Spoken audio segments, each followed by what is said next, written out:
జయ శ్రీమన్నారాయణ. ఇప్పుడు మనము చూసినట్లయితే మనకి నవగ్రహాలు ఉండేవి. నవగ్రహాల్లో ముఖ్యమైనది ఏంటంటే రవి. అలానే అన్ని గ్రహాలు కూడా ముఖ్యమైనవే. ఒక్కొక్కరి జాతకంలో ఒక్కోలా ఉంటుందన్నమాట. అంటే ఒక్కొక్కరి హరస్కోప్ ప్రకారంగా వారి వారి నక్షత్రాల ప్రకారంగా ఆ గ్రహాల పరిమితి అనేది ఒకటి ఉంటుంది. ఆ గ్రహాల దృష్టి అనేది ఒకటి ఉంటుంది. ఆ గ్రహాల ఒక దృష్టి అనేది మనకి చెడు దృష్ట్యా మంచి దృష్ట్యా అది ఏ స్థానంలో ఉంటే మనకి శుభం అశుభం జరుగుతుందనేది ఒకసారి మనం చూద్దాం. అలానే మనకి రాణించేటువంటి దశలు అంతర్దశలు కూడా చాలా ముఖ్యమండి. ఈ దశలు అంతర్దశలు కూడా ఎంత ముఖ్యమంటే మనకిప్పుడు సపోజ్ ఒక రాశి తీసుకున్నాం అనుకోండి, ఆ రాశిలో మనకి నడిచేటువంటి గ్రహాల రీత్యా దశలు ఉంటాయి. ఈ దశలు అంతర్దశలు ఎలా అయితే మనం చూస్తామో దాని తగ్గట్టుగా మనకు ఉన్నటువంటి నక్షత్రాన్ని కూడా మనం చూసుకోవాల్సి వస్తుంది.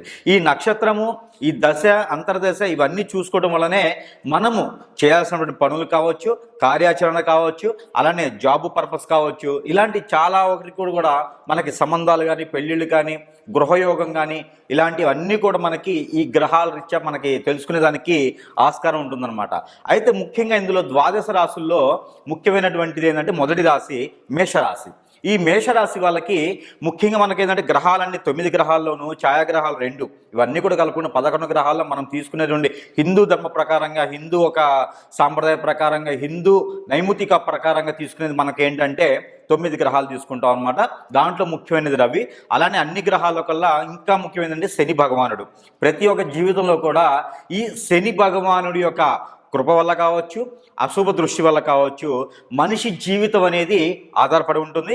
మనిషి జీవితం ఎంతవరకు కొనసాగుతుంది, ఎప్పుడు ఎలాంటి పరిమాణాలు, ఎలాంటి పరిజ్ఞానాలు వస్తాయి అనేది ఈ యొక్క శని భగవానుడి యొక్క వల్ల కూడా మనము తెలియజేసుకొని చూడవచ్చు అనమాట. మనిషిలో అశేష ధనాదాయం కానివ్వండి, అశేష వస్త్రాదాయం కానివ్వండి, అశేష పేరు ప్రఖ్యాత కానివ్వండి, ఈ యొక్క శని భగవానుడి యొక్క కృప వల్లే మనకి వచ్చేదానికి కనిపిస్తుంది. కాబట్టి ముందుగా మేషరాశిని మనము పరిశీలిద్దాము. అయితే మనకి ఈ యొక్క శని భగవానుడి యొక్క కృప ఎలా ఉంటుందనేది మనం అయితే ఇప్పుడు మనకి ద్వాదశ రాశుల్లో ఒకటి తులారాశి. ఈ తులారాశి వాళ్ళ మీద ఈ శనిగ్రహ దృష్టి అనేది ఎలా ఉండబోతుంది, ఎలా ఉంటుంది అనేది ఒకసారి మనము పరిశీలిద్దాము. అయితే మనం చూసినట్లయితే కనుక ఈ తులారాశి వాళ్ళ మీద గత కొంతకాలంగా శని ప్రభావం అనేది చూపిస్తూ ఉంది. అది ఎలాంటి ప్రభావం అంటే తులారాశి వాళ్ళు ఏదైనా చేస్తారు, ఎంతవరకైనా చేస్తారు, తెలివి గల వాళ్ళు. అందులోనూ తులారాశి వాళ్ళు చూడడానికి ఆకర్షవంతులుగా కూడా ఉంటారు. తులారాశి స్త్రీలైనా, తులారాశిలో పుట్టినటువంటి పురుషులైనా సరే ఆకర్షవంతులుగా ఉంటారు. అందులోనూ వాళ్ళకి శుక్రగ్రహానికి సంబంధించినటువంటిది కానీ, అందులోనూ వాళ్ళకి శుక్రగ్రహ దశ నడుస్తున్నా, శుక్రగ్రహ అంతర్దశ నడుస్తున్నా కూడా వాళ్ళకి బాగా యోగిస్తుంది. అందులోనూ అయితే ఈ శని భగవానుడి యొక్క దృష్టి వలన కొంతమేర తులారాశి వాళ్ళు ఇబ్బందులు పడుతూ ఉన్నారు. అంటే వాళ్ళు బాగా చదువుతారు, ఒక డాక్టరు, ఇంజనీరు, లేకపోతే ఒక మంచి ఎంబీఏ ఎంసెట్, లేకపోతే ఏదో ఒక రకమైనటువంటి చదువు అనేది ఉన్నత స్థాయిగా చదువుతారు. అయితే ఈ చదువునటువంటి ఎంసీఏ, ఎంబీఏ ఏదో ఒకటి వాళ్ళు ఒక మంచి క్యాడర్లో చదువుతారు, గ్రూప్ 1 కావచ్చు చదువుతారు. అయితే ఈ చదువుకున్నటువంటి మేర జాబ్ వస్తుందని అందరూ అనుకుంటారు. గత కొంత 7 సంవత్సరాల నుంచి కూడా మనం చూస్తున్నట్టయితే కనుక ఇలా చదువుకొని ఉండి ఆ చదువుకు తగ్గట్టుగా జాబ్ అనేది ఉండదు. అంటే కలెక్టర్ చదువుతారు, వాళ్ళకు బిల్ కలెక్టర్ అవుతారు. ఇంజనీర్ చదువుతారు, వాళ్ళు ఇల్లు కట్టేదాన్ని మేస్త్రీలు అవుతారు. అలానే డాక్టర్ చదివేసి మెడికల్ షాప్ పెట్టుకుంటారు. అంటే వాళ్ళ చదువుకి సంబంధించింది కాకుండా బ్రతకడానికి ఏదో ఒకటి చేసేలాగా ఉంటుంది. ఇది మనము గత 7 సంవత్సరాల నుంచి చూస్తున్నటువంటిది ఈ యొక్క తులారాశి వాళ్ళని. అయితే అవన్నీ కూడా వెళ్ళిపోయేసి ఈ తులారాశి వాళ్ళకి మంచి రోజులు వచ్చాయని మనం చెప్పుకోవచ్చు. అందరూ కూడా ఇంకా కూడా కొంతమందిలో భయాలు ఉన్నాయి. తులారాశి మీద మనం పుట్టడమే వేస్ట్, తులారాశిలో ఉండడమే వేస్ట్, మనం రాశి మార్చుకోవాలని చూస్తుంటారు. రాశులు మార్చుకుంటే మారవండి. మనం పుట్టుతంతోనే వచ్చేటువంటిది ఆ గ్రహాలు, ఆ రాశి, మన దశాంతరదశలు అనేది మనం పుట్టుతంతోనే మొదలవుతుంది. బ్రహ్మదేవుడు నుదురు మీద రాస్తాడు మనం ఎలా ఉండాలనేది. ఏ గురువైనా ఏ రాసైనా ఏ గ్రహమైనా సరే మనం ఎలా ఉంటాము, మన జర్నీ ఏంటి అనేది మాత్రమే తెలియచేస్తుంది. దాని ప్రకారంగా ఇంకేమైనా సరే ప్రెడిక్షన్స్ తీసుకోవడం ద్వారా మనకి చీకటిగా ఉన్నటువంటి ప్రదేశంలో, మనకి ఏమీ కనపడినటువంటి ప్రదేశంలో కొంతమేర వెలుగునిచ్చేటువంటి దానికి మనం సలహాలు ఇవ్వడానికి, మనం కొంతమేర వెలుగునిచ్చేదానికి ఒక గురువుగారి దగ్గరికి మన జాతకం తీసుకెళ్లడం ద్వారా చెప్పేదానికి ఆస్కారం ఉంటుంది. కాబట్టి చూద్దాం మనకి ఇప్పుడు ఉన్నటువంటి తులారాశి పరిస్థితి ఎలా ఉంటుందనేది చూద్దాం. అయితే ఈ తులారాశి వాళ్ళు కనుక ఈ శని భగవానుడి నుంచి పడేటువంటి బాధలు కావచ్చు, ఇబ్బందులు కావచ్చు, కష్టాలు కావచ్చు, ఇవన్నీ కూడా తొలగిపోయేదానికి ఆస్కారం ఉంటుంది. కాబట్టి ప్రతి ఒక్కరు కూడాను ఈ తులారాశి వాళ్ళు ఎప్పటి నుంచో మీరు జాబ్ చేయాలన్నా, బిజినెస్ చేయాలన్నా, ఏదైనా వ్యాపారం కొత్తగా నిర్మించాలన్నా, ఏదైనా కొత్తగా సాఫ్ట్వేర్ కంపెనీ కానీ రియల్ ఎస్టేట్ రంగంలో కానీ రాణించాలన్నా కూడా ఇప్పుడు ఒకే దగ్గర కూర్చునకుండా, అంటే గొంగడిలాగా కూర్చోకుండా మీరు కూడా నలుగురిలో బయటకు వచ్చేసి మీరు కూడా మంచి వ్యాపారాన్ని నిలబెట్టుకునేటువంటి ఆస్కారం ఇప్పుడు వస్తుంది. కాబట్టి మీరందరూ కూడా బయటికి రావాలి. మీరందరూ కూడా వ్యాపారాలు కానివ్వండి, జాబులు కానివ్వండి, మీ పరిధిలో మీకున్నటువంటి నాలెడ్జ్ ప్రకారంగా కూడా మీరు చేసుకునేదానికి ఆస్కారం ఉంటుంది. కాబట్టి ఎందుకు అంటే ఈ యొక్క తులారాశి మీద శని భగవాన్ యొక్క అశుభ దృష్టి అనేది తొలగిపోతుంది. ఎప్పటి నుంచి అంటే మనకి మార్చి 2029 సాయంత్రం 4:24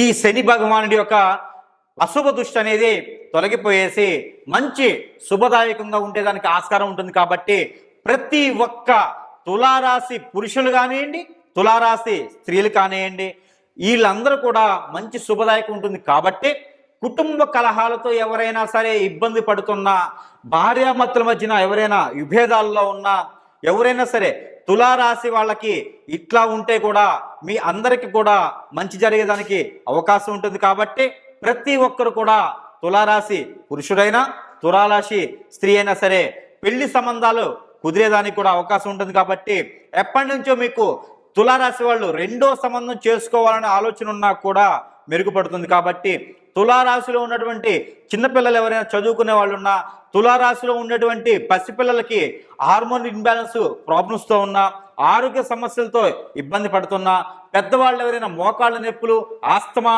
లేదా స్టమక్ రిలేటెడ్ ప్రాబ్లమ్స్తో ఉన్నా, అలానే కాళ్ళ నొప్పులతో ఉన్నా, అలానే బ్యాక్ పెయిన్తో ఎవరైనా ఉన్నా, హెడెక్ వన్ సైడ్ హెడెక్తో ఎవరైనా ఉన్నా, ఎవరైనా తులారాశి వాళ్ళు చేతబడులతో కానీ, అలానే తులారాశి వాళ్ళు హిప్నాటిజంకి ఎవరైనా బలై ఉన్నా, ఎవరికైనా సరే పిచ్చెక్కినట్టుగాను మందబుద్ధిగాను ఉన్నా, అందరూ కూడా ఈ తులారాశి వాళ్ళందరికీ ఇలాంటివన్నీ తొలగిపోయేసి, ఇలాంటివన్నీ పటాపంచలైపోయేసి మంచి రోజులు మనకి తులారాశి వాళ్ళకి వచ్చేదానికి ఆస్కారం ఉండేది. కాబట్టి ప్రతి ఒక్కరు కూడా చిన్న చిన్న ప్రెడిక్షన్స్ ద్వారా, చిన్న చిన్న పరిహారాల ద్వారా కూడా ఈ తులారాశి వాళ్ళకి ఈ శని భగవానుడి నుంచి ఉన్నటువంటి అశుభ దృష్టి ఏదైతే ఉందో అది తొలగిపోయేదానికి మంచి రోజులు వస్తున్నాయి. కాబట్టి దానికి తగ్గట్టుగా తులారాశి వాళ్ళు ఈ చిన్న చిన్న ప్రెడిక్షన్స్ చేసుకోవడం ద్వారా కూడా మంచి రోజులు వచ్చేదానికి అవకాశం ఉంటుంది. కాబట్టి ప్రతి ఒక్కరు కూడా తులారాశిలో పుట్టినటువంటి స్త్రీ పురుషులు అందరూ కూడా చిన్న చిన్న రెమెడీస్ చేసుకొని వాళ్ళ యొక్క జీవితాన్ని